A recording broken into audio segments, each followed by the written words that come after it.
Hello and welcome once again to WEHR 100.7 FM here in the Treasure Coast, listening to eternalhoperadio.com. Just want to introduce myself again. My name is Dwight Dawkins, Dr. Dawkins, one of the elders at the Macedonia Seventh-day Adventist Church. And I've been given the task to present to you for the next half an hour a subject that has to do with health. I hope you were able to listen last time. And we will continue in that vein. If you remember, the topic was creation health, and I gave an introduction where I presented the fact that the number one thing, the first thing to being healthy is to understanding that God is God, knowing what your purpose is. And we're going to use the mnemonic creation to essentially help us to, focus on some things that have to do with health and how to be healthy. Now, the creation mnemonic stands for choice, C, R for rest, E for environment, A for activity, T for trust, I for interpersonal relationship, O for outlook, and N for nutrition. That's the mnemonic that we're going to use and kind of guide us through to how can we be healthy. Essentially, the main book that we will be using, I would say that would be your textbook, of course, is the Bible. The Bible is where you get creation from. This week I had the pleasure of, having a discussion with a patient of mine. And in that discussion, the patient was speaking about the science and how important science is to our understanding of the environment and everything around us. In listening to him, it almost seems as if, he didn't want to accept anything that had to do with creation and God. It seemed like for him it would take a leap of faith, even a higher leap of faith to believe in a God. But as we continued with our speech and talking and communicating, I explained to him that science actually starts out with non-science base for the whole evolution theory. And as we were talking, I says, evolution says that in the beginning, these atoms and gases were swirling around in space, combusting each other and bumping into each other until different chemical things happen, and ultimately you had the earth, you had humans coming out of lower life forms, eventually becoming a monkey and then a human. And I brought him back to the first thing that he said. He said, in the beginning, there were chemicals. And I said, well, how did those chemicals come about? Because one of the essence of science is that you can't get something out of nothing. Where did these chemicals come from, and how would these chemicals come together? That it takes energy to put things together. And of course, at that point, he said, well, you're going back too far. And the reality is that you find that the further you go, the more questions you have. And so at some point, you have to accept that there had to be something, someone who put things together. And then when you start to look at our construction, the psalmist says we are fearfully and wonderfully made. When you start to look at the systems of different creatures, including humans, you find that we have, for instance, the respiratory system that works in accordance with the cardiac system, and you have the immune system that helps to protect you from different foreign bodies and even from malfunction that may be happening in your body. And as you start to go, you realize that truly the mechanism and the mechanics of all these systems that are working is far more complicated than you would expect to come by chance. Also, when you look at the whole aspect of evolution, you find that there was chaos before, and then it reached a point where, people had to work together, or animals had to work together. For instance, even now you'll find like foxes and certain animals work together to get food. Cooperating, how did that come to be? You move from where survival of the fittest, where everybody's looking out for themselves, to now you have cooperation. Even when you look at evolution, you find that, they give you stories. Of course, I don't believe in them, but they give you stories of how these prehistoric beings would have to work together to take down these gigantic prehistoric animals. And there are folks who, of course, believe it. And, science is still looking for the missing link. But again, as you continue, you can just realize the leap of faith that it takes to believe what science, basically gives out. Now, that's the beginning. Of course, as you look at science today, it's kind of explaining what we live in. I mean, the environment and how things work. And so you can accept science from that aspect. But as far as how it begins, and remember, God told us that our knowledge shall increase. So the first thing, as I said, is understanding that God is God. The position of God in everything. Psalm says it this way in Psalms 19. It says, "The heavens declare the glory of God, and the firmament showeth his handiwork. Day unto day uttereth speech, and night unto night showeth knowledge. There is no speech nor language where their voice is not heard. Their line is gone out through all the earth, and their words to the end of the world. In them hath he set a tabernacle for the sun." As you go through Psalms, you find that there's a lot of texts and songs and praises and poems that refer to God. And I think last time we talked about even the fact that one of the evidence that God left is, the weekly cycle being a 7-day period. And so we're going to go in today talking about choice. As mentioned, understanding first what our purpose is, understanding that there's a God is the first aspect to it. Then now choice comes in. You have to choose. As a physician, people come to the office and they will tell me the different ailments that they may have. I've been to medical school, and so, my job is to kind of analyze what's going on, put it together, order diagnostic tests that will guide me to a conclusion of what the problem is. And then at the end, you'll find that either make a referral to someone if it's something that requires, for instance, surgery, or it may just write a prescription. And the prescription, of course, would, have some sort of medication or, something that the patient is to do with the whole purpose of them to get well. Now, once I do my part of it, getting well now is dependent upon what the patient does with what my recommendation has been.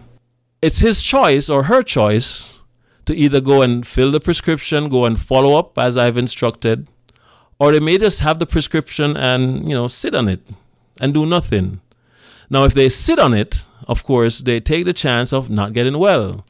And in some cases, depending on what the diagnosis is, they may even end up taking making a choice to lose their life. And some people do that. There are times when patients will say, "Doc, given my age and the satisfaction of my life, and I'm opting not to do anything. I know what the ultimate consequences is." But if they are choosing life, their job, of course, would be to follow what is given them.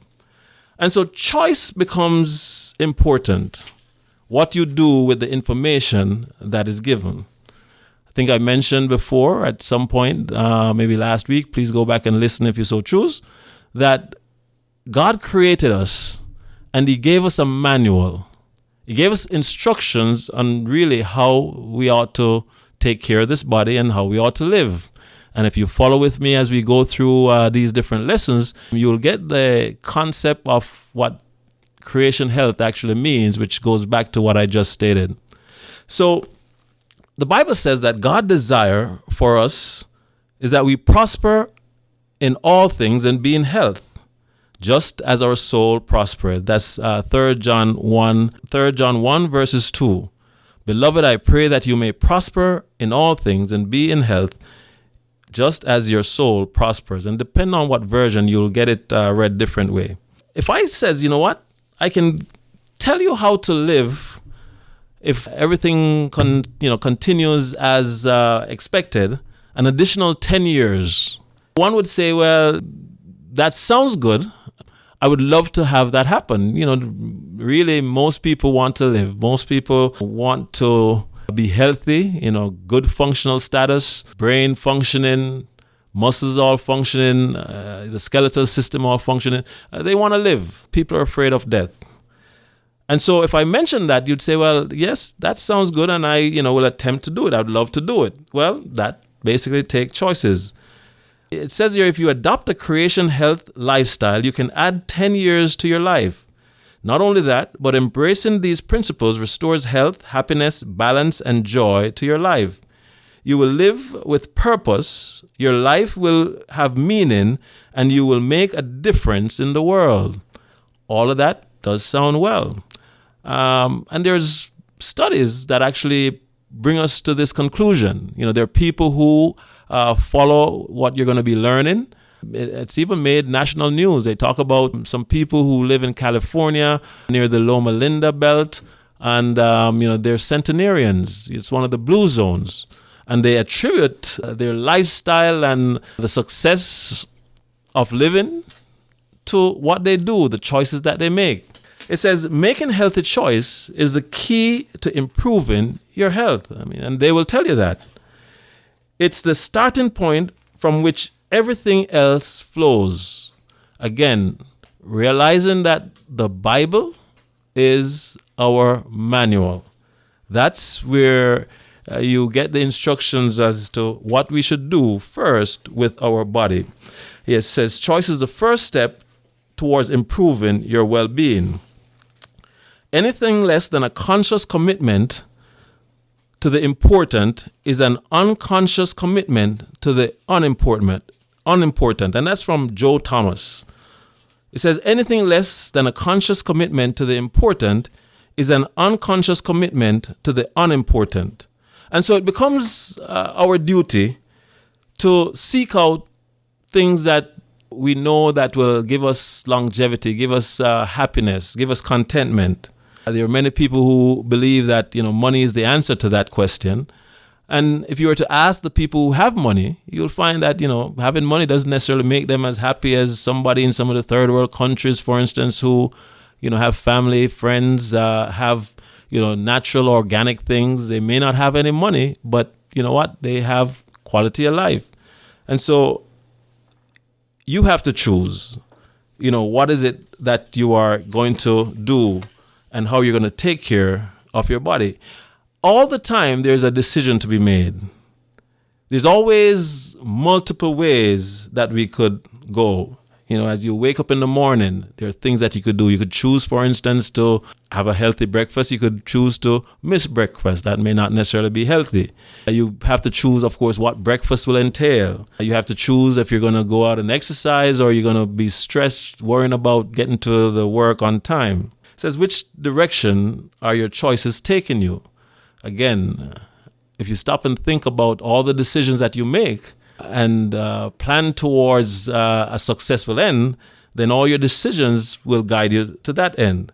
It says, what's one good choice you're glad to make today? What did you do today? Whenever you're listening to this, just stop and say, well, this was a good choice. How was it a good choice? Because it led me to this place. One of the things that we're blessed with is the power of choice. That's something that God gave to us. We're not robots.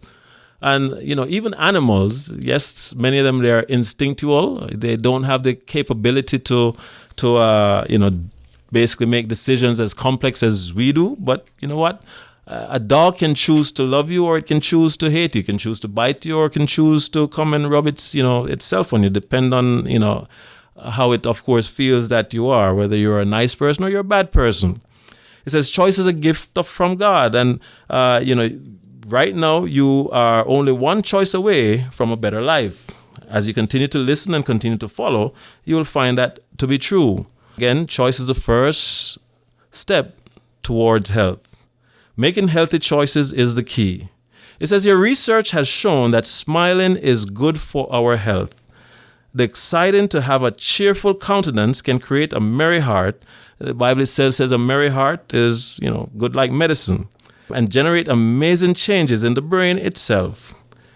When you're happy, you tend to make good decisions. When you're depressed, sometimes you make even decisions that include thinking of harming yourself. Choice, very important. There's some things that I was looking at and reading. It says here, it's a choice, not chance, that determine your destiny. And this from a person called Jean Nedetch.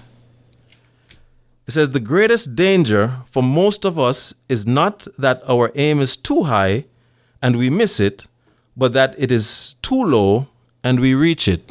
Again, that's all has to do with choice. What do we want to do?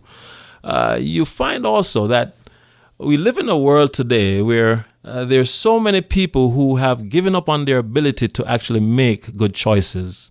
I like to use examples to make things practical. One of the things that is going on in the United States, for instance, is obesity. And, with obesity comes a lot of conditions that actually leads to untimely death. Coronary artery disease, diabetes, strokes, all of these can be attributed to obesity in some respect. Now, you find that there are people who have tried to lose weight, they've tried to, be healthy, and you find that many of them, and that number is rising rapidly, they have actually given up on their ability to make these choices, good choices, to reach the object that they're trying to reach. And the evidence of this is you find that there are many people, and the numbers are growing, that are having to take drastic actions, such as taking medications that were meant for people. Right now, there's a big fad. There's some diabetic medication that does work. People are taking it and they're losing weight. It curbs their appetite. And you find that there are many diabetics who are on these medications, can't find it because there are people who are taking it not for diabetes itself, but to lose weight. People go to the extreme of surgery. There's another group of people after doing everything, and they sincerely try. I would never tell you that patients who have reached that point did not try to lose weight because they understood it was a healthier habit to have. When their body can function better, they're able to utilize their joints and their muscles adequately versus having to deal with arthritis because of extra weight, having to have shortness of breath because of the weight, sleep apnea, and all these other things that are attributed to weight. They want to lose the weight. They've tried, but they fail. And so there are many who go under the knife doing surgery, cutting their stomach or stapling it or putting a balloon, whatever it takes. And the whole purpose of this is so that they don't eat or can't eat as much as they used to.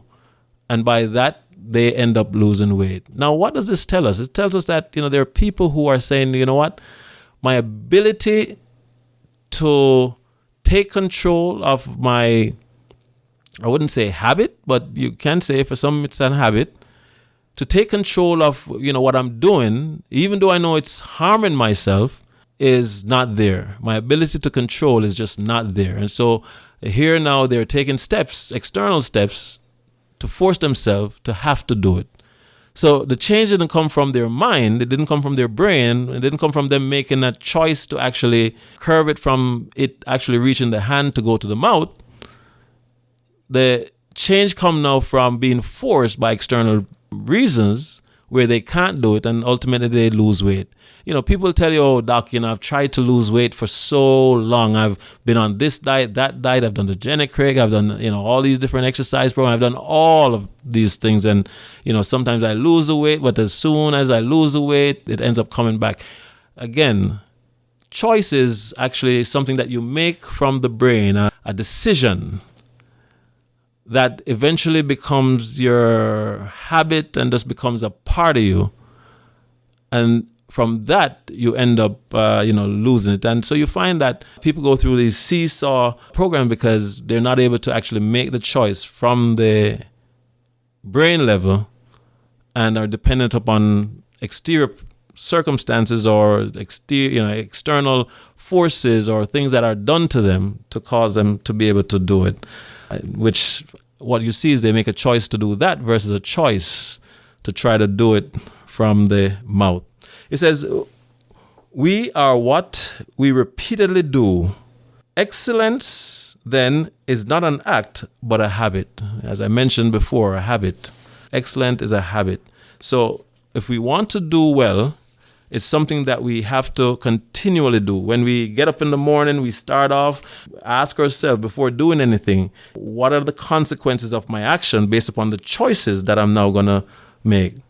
Freedom is the right to choose, the right to create for oneself the alternatives of choice. Without the possibility of choice, a man is not a man, but a member, an instrument, a thing. And that was from Thomas Jefferson. Without the possibility of choice, a man is not a man, but a member, an instrument, a thing. God is the one that gave us choice. That was given even from creation. As a matter of fact, you can read Genesis chapter 3 and you realize it was a choice that brought us to where we currently are. God did not intend for us to be living in a world where death is something that hovers over us.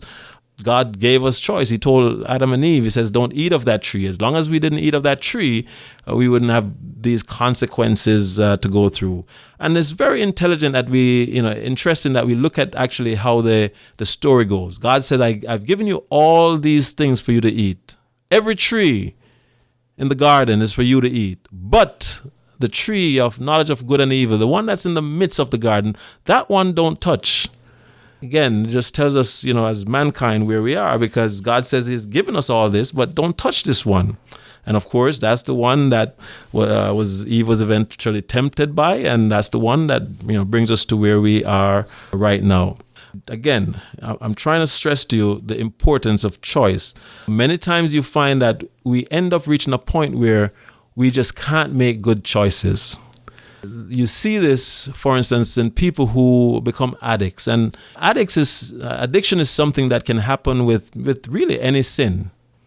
And sin basically just going against God, going against his standard, going against what he has told us to do, going against the Holy Spirit that is within us, instructing us of how to live. The fruits of the Spirit is mentioned in the Bible. That's what the Holy Spirit tries to put in our hearts. Now, sin is going against that.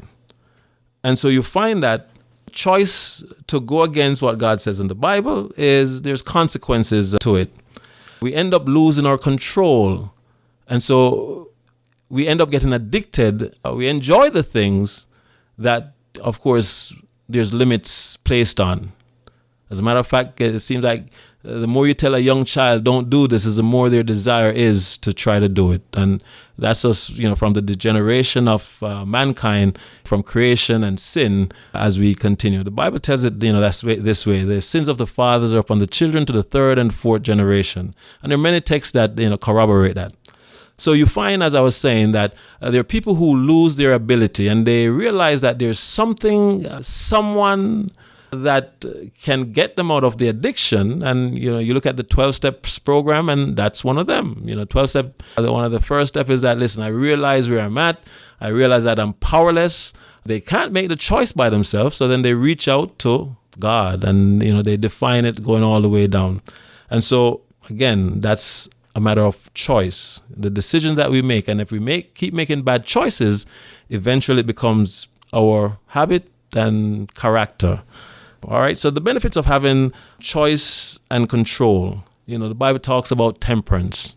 We should be temperate in all things, being able to, again, shun the things that we know are harmful and accept the things that are good. But even the things that are good, temperance become important, meaning that you can overdo something that is good, and by doing so, you make it bad. So there's a need to control. As you read stories in the Bible, you find that there are many times when people are told that, to overcome certain things or to get certain things, they fast and they pray. They fast and they pray.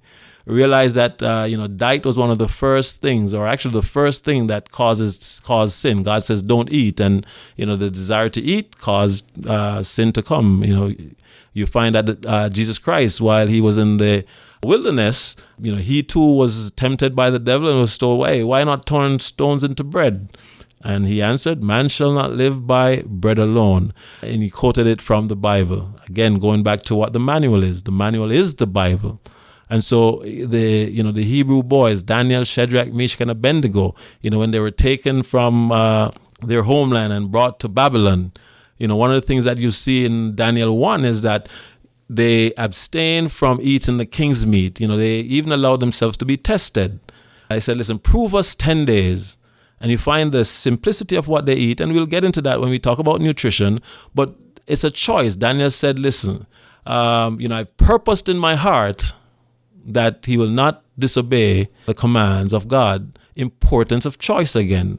Keep reiterating that you have to understand that God is the one who made heaven and earth, and he's the one who is in all things. He's in everything. Even for the ones who don't want to believe that he created, as he stated in Genesis 1, keep asking them, where did this come from? Where did this come from? As much as they are answering your question, well, it came from this, and where did that come from? And you'll find that you'll reach a point where they themselves said, listen, that's infinity, and I realize that I can't explain infinity. And then you just say to them, that's God. I'm the Alpha and the Omega, the beginning and the end. And so that becomes important for us to understand. And so to be healthy, we realize again that our choice, and the greatest choice, is actually choosing God and allowing Him to live within us. It says the blessings of having choice increases individual's sense of personal control and feeling of intrinsic motivation. In turn, is associated with numerous physical and psychological benefits. There are studies that have been done even in that there are people who they're in the nursing home. And, in the nursing home, people give up a lot. They give up their independence, their autonomy. Somebody takes care of them. And one study that I know of is to try to give the people the ability to make choice. They brought a menu. And even though it was only 2 things on the menu, they allowed the clients to actually choose. And so they gave them the ability to say, okay, do you want this or do you want that? And as they did that, you find that the people became more active. They started to be happier because they felt that they had a choice in their own life. I've seen patients who, because they have no choice, you find they use the ability of closing their mouth to rebel and not eat becomes their choice.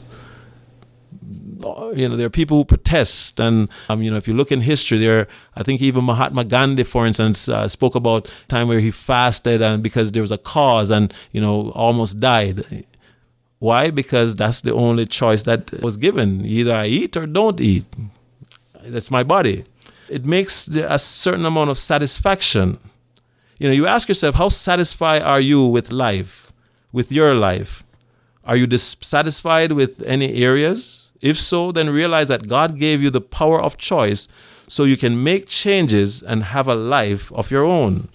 You can choose to change today, and that is up to you, realizing that God gave you choice. And if you serve God, He tells you that, listen, even if it comes to a point where you're threatened, you either do this or you lose your life. Just think of what the apostle said.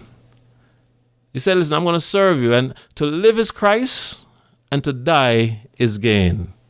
You can make the decision today to make a change, to put God first and foremost in your life, and allow Him to guide you and lead you. Have a good day. My name is Dwight Dawkins, Dr. Dawkins, one of the elders at the Macedonia Seventh-day Adventist Church.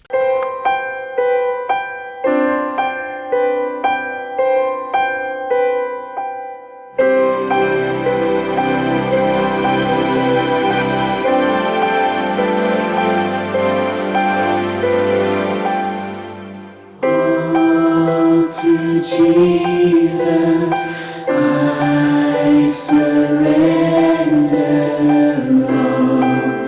To Him I freely give. I will ever love and trust Him in His presence.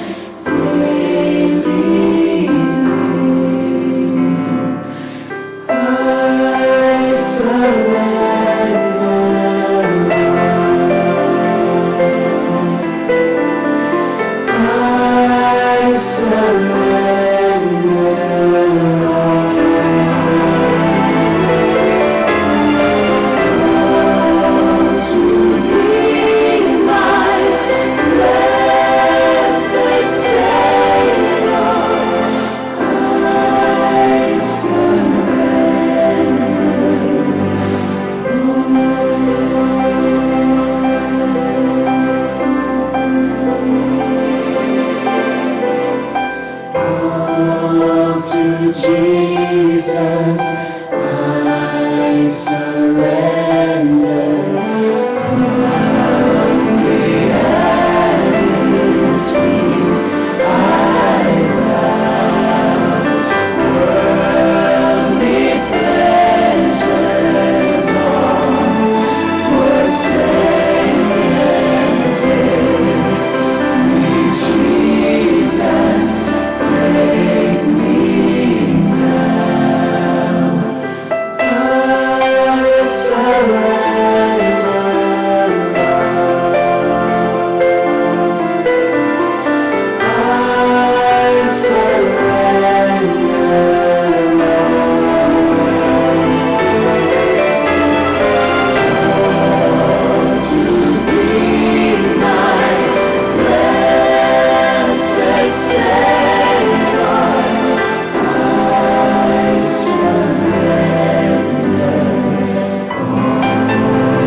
simple, friend. Knowing the peace that comes only from Him is just a matter of surrender. And we can try to find it on our own. We can buy things. We can go places. We can do things. You know, until we surrender all of that to Him, we won't really have His peace. There may be some of you here tonight, this evening, who haven't surrendered all. And I would like to encourage you to do that right now. If you want to say, Jesus, I surrender all, I want you to just join us in the next chorus and sing it as a prayer. Maybe you'd like to kneel where you are. Perhaps you'd like to stand. A prayer of surrender to God. I know many of you here this evening have already committed your lives to Him. You already have surrendered everything, and now you're experiencing His peace. Won't you join us too? Make this chorus a prayer of commitment in your life.